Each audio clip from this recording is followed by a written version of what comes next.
नमस्कार दोस्तों, एग्जामो फाइल पर एक बार फिर से आप सभी का बहुत बहुत स्वागत है। साथियों, लास्ट क्लास में हम लोगों ने संविधान सभा की महत्वपूर्ण समितियों को पढ़ा था, लेकिन सेशन लंबा होने के कारण हम लोग इस टॉपिक से रिलेटेड जो प्रीवियस ईयर के इम्पोर्टेंट प्रश्न हैं उनको नहीं कर पाए थे, और इसके अतिरिक्त प्रारूप समिति के सभी 7 सदस्यों को भी हम नहीं पढ़ पाए थे। तो आज की क्लास में हम वो बचा हुआ पोर्शन भी कंप्लीट कर लेंगे। यह सेशन आपके लिए बहुत ही ज़्यादा इंपॉर्टेंट होने वाला है, क्योंकि आज की क्लास में मैंने इस टॉपिक से रिलेटेड उन सभी प्रश्नों को शामिल कर लिया है जहां से एग्जाम में प्रश्न बनते हैं। तो यदि इन सभी प्रश्नों को आपने कर लिया तो चाहे आप किसी भी एग्जाम में बैठें, यदि इस टॉपिक से प्रश्न आता है तो आपसे ना तो कोई गलती होगी और ना ही इस टॉपिक के प्रश्न को आप छोड़ करके आएंगे। इसलिए यह सेशन आपके लिए बहुत ही ज़्यादा इंपॉर्टेंट हो जाता है।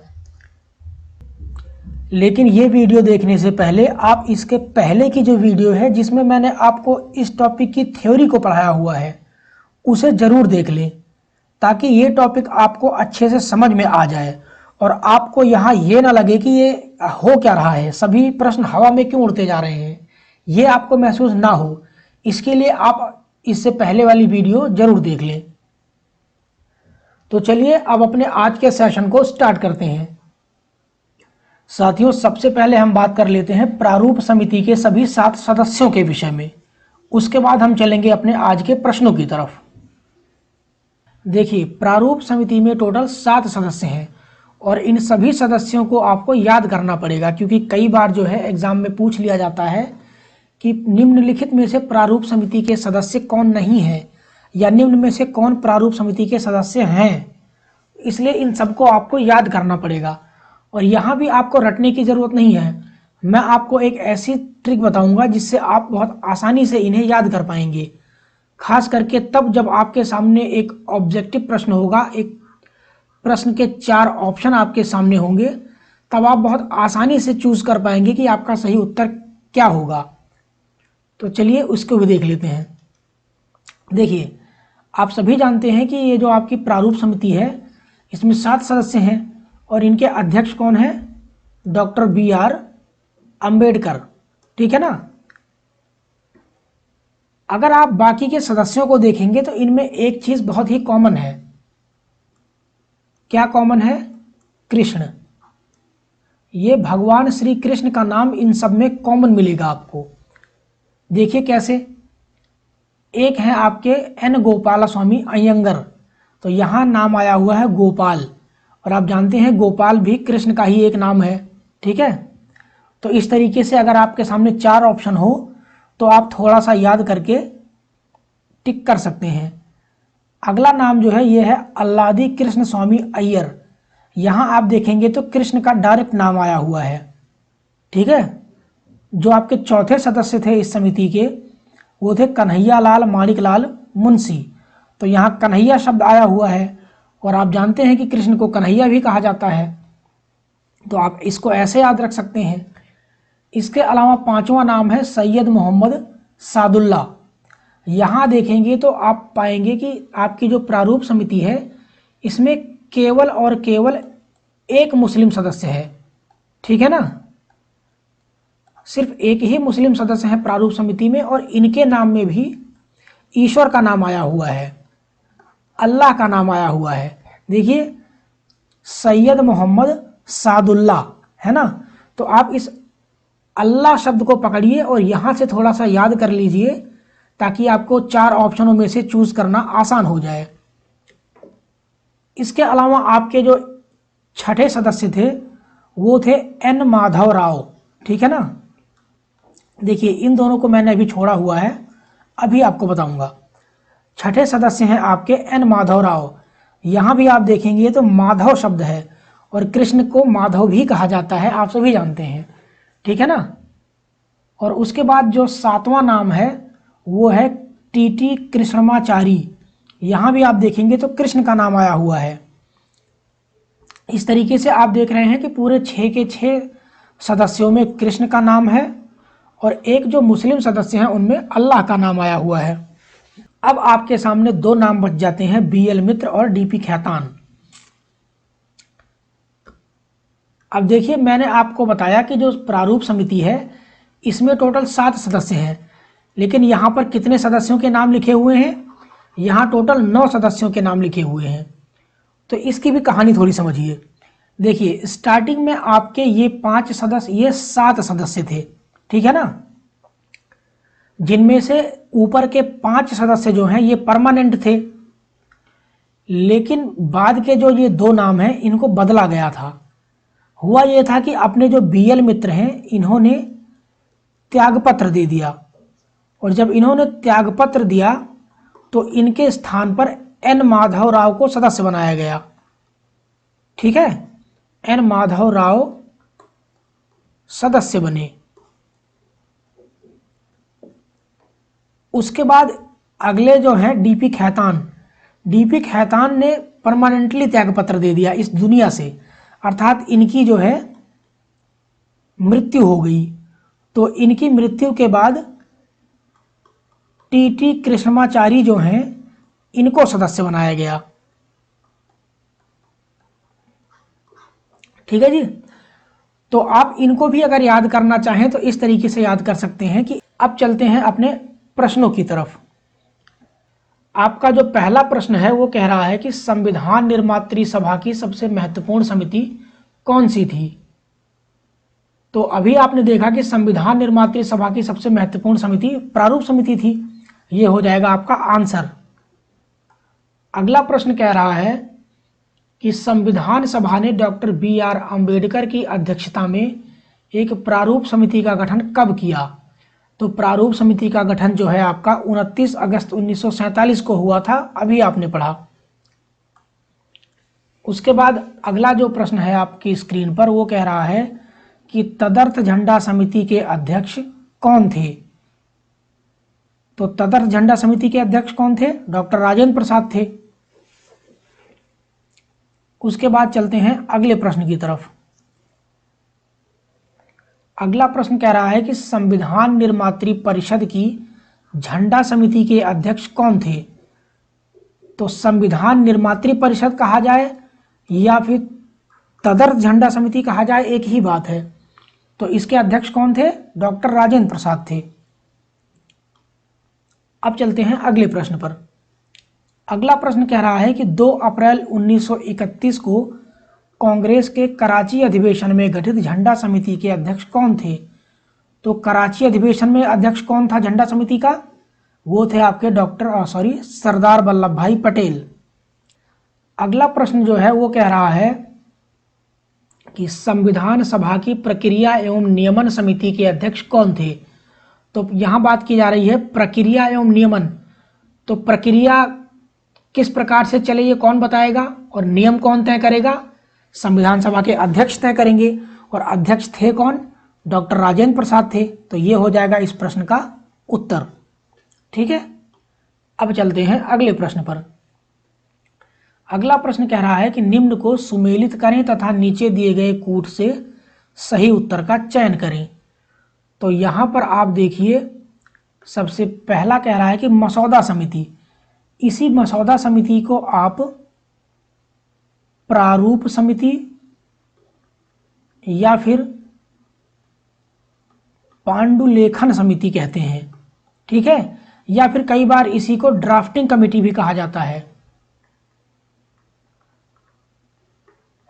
Drafting committee.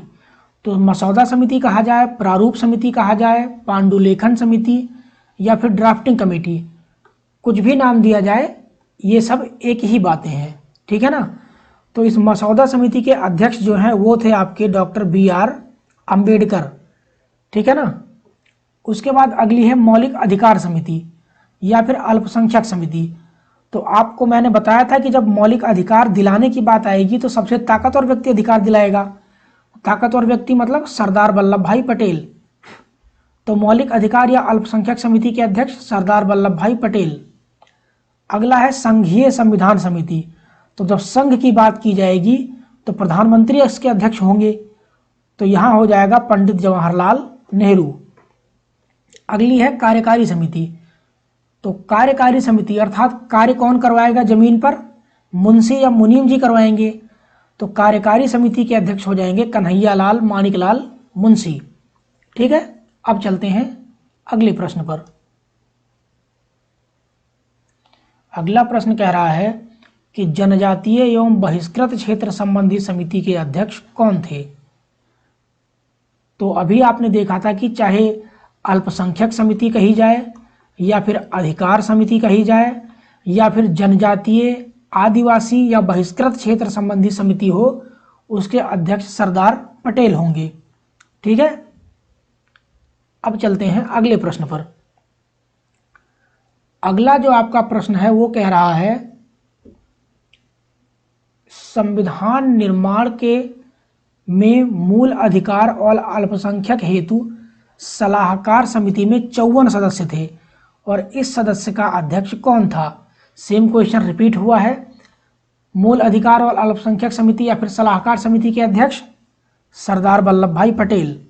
ठीक है, अगला प्रश्न जो आपकी स्क्रीन पर है वो कह रहा है कि सलाहकार समिति की उप समिति तथा मौलिक अधिकार समिति की उप समिति के अध्यक्ष कौन थे। तो मौलिक अधिकार समिति के अध्यक्ष जो हैं वो कौन थे, वल्लभ भाई पटेल थे। लेकिन इस समिति पर जो एक उप समिति बनी थी, उस मौलिक अधिकार की उप समिति के अध्यक्ष जो हैं वो थे आपके जेबी कृपलानी। ठीक है ना। उसके बाद अगला प्रश्न जो कह रहा है वो है अल्पसंख्यक उप समिति के अध्यक्ष कौन थे। तो अल्पसंख्यक की उप समिति के अध्यक्ष एच.सी. मुखर्जी थे। ये भी आपने अभी पीछे पढ़ा था। ठीक है ना। अब चलते हैं अगले प्रश्न पर। अगला प्रश्न कह रहा है कि संचालन समिति के अध्यक्ष कौन थे। तो संचालन का मतलब जो नियम बनाए, जो संचालन करवाए, और नियम कौन बनाएगा, संविधान सभा के अध्यक्ष बनाएंगे। तो संचालन समिति के अध्यक्ष हो जाएंगे डॉक्टर राजेंद्र प्रसाद। उसके बाद अगला प्रश्न है राज्यों से संबंधित समिति के अध्यक्ष कौन थे। तो मैंने शुरू में ही आपको बताया कि जहां भी राज्य शब्द लिखा जाए तो राज्य का मतलब होता है देश। ठीक है, और देश से संबंधित समिति के अध्यक्ष कौन होंगे, प्रधानमंत्री होंगे, जो कि आपके पंडित जवाहरलाल नेहरू थे। ठीक है, अब चलते हैं अगले प्रश्न की तरफ। अगला प्रश्न कह रहा है कि निम्न में से कौन भाषाई प्रांत आयोग समिति का प्रमुख था। तो भाषाई प्रांत आयोग का जो प्रमुख थे वो थे एस.के. धर। आप सभी जानते हैं कि 1952 में जो आपके भाषाई प्रांत आयोग बना था, जिसके आधार पर राज्यों को भाषा के आधार पर बांटा गया था, जिस आयोग की सिफारिश पर, उस आयोग के अध्यक्ष जो हैं एस.के. धर थे। ठीक है जी, अब चलते हैं आगे।